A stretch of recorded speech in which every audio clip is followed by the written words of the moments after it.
नमस्कार, मैं हूं नीलू। तो नेपाल में हालात आज भी बेहतर नहीं है या कह ले बहुत खराब है। आज दूसरे दिन भी नेपाल की सड़कों पर युवाओं का लगातार प्रदर्शन देखने को मिल रहा है और एक रिपोर्ट के मुताबिक प्रधानमंत्री ओली नेपाल से कभी भी किसी भी वक्त जा सकते हैं। एक निजी एयरलाइंस हिमालयन एयरलाइंस को स्टैंड बाय पर रख दिया गया है।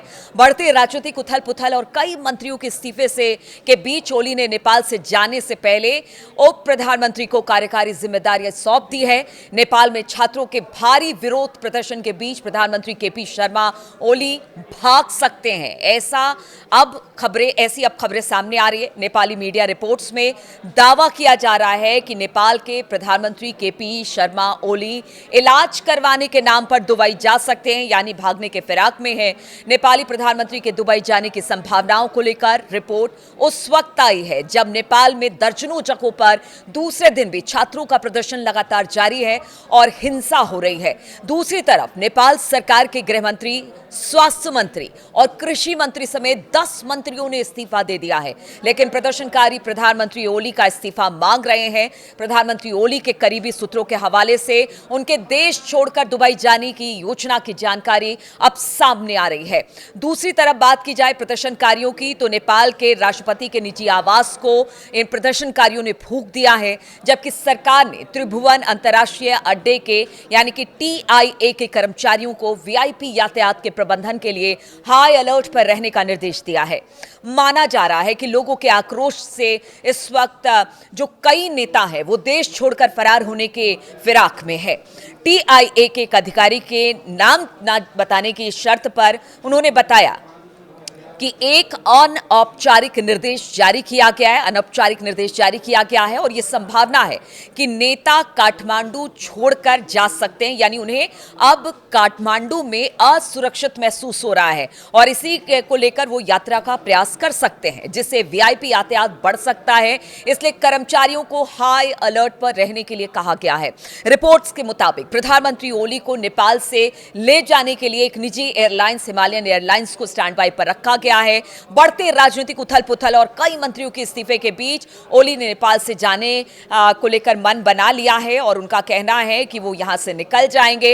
इसी बीच लगातार पथराव और आगजनी देखने को मिल रही है। अब तक जिन प्रदर्शनकारियों पर गोली चलाई गई थी, मरने वालों की संख्या अब 22 हो गई है। केपी ओली की पार्टी ने नेता और पूर्व उप प्रधानमंत्री रघुवीर महासेठ ने जनकपुर स्थित आवास पर पथराव कर रहे हैं इस वक्त, यानी अलग अलग हिस्सों में जहां भी देश के मंत्रियों के घर हैं, उनके आवास हैं, उनको टारगेट किया जा रहा है।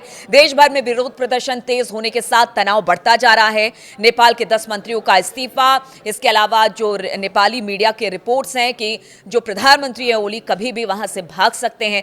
अब इस बीच आप समझिए कि अगर नेपाल में हालात खराब होते हैं तो इसका असर कहीं ना कहीं भारत पर भी पड़ सकता है और भारत बड़ी पैनी दृष्टि के साथ इस पर नजर बनाए हुए है, क्योंकि अगर पूरे एशिया की बात की जाए, खासतौर पर नेबरिंग कंट्री की बात की जाए, पड़ोसी देशों की बात की जाए भारत के, तो हमने पहले देखा म्यांमार, उसके बाद हमने देखा श्रीलंका, फिर हमने देखा बांग्लादेश और अब नेपाल की स्थिति भी बहुत हद तक अच्छी नहीं है। यहाँ पर भी सरकार के परिवर्तन की बात हो रही है। क्या अपदस्थ कर दिया जाएगा, क्योंकि जब से यहाँ पर लोकतांत्रिक तरीके से चुनाव हुआ, राजशाही गई, तब से लेकर अब तक हालात अच्छे नहीं है। कोई भी ऐसा नेता, कोई भी देश की सरकार बहुत समय तक नहीं टिक पाई है। ऐसे में हालात जो हैं वो अराजक होते चले जा रहे हैं और लगातार जो खूनी संघर्ष है वो सड़कों पर देखने को मिल रहा है। अब हम आपको बता दें कि सिर्फ ये सोशल मीडिया के बैन को लेकर ही प्रदर्शन नहीं था, वो तो सिर्फ एक शुरुआत थी। कहते हैं कि ताबूत में एक कील ठोकने के जैसा था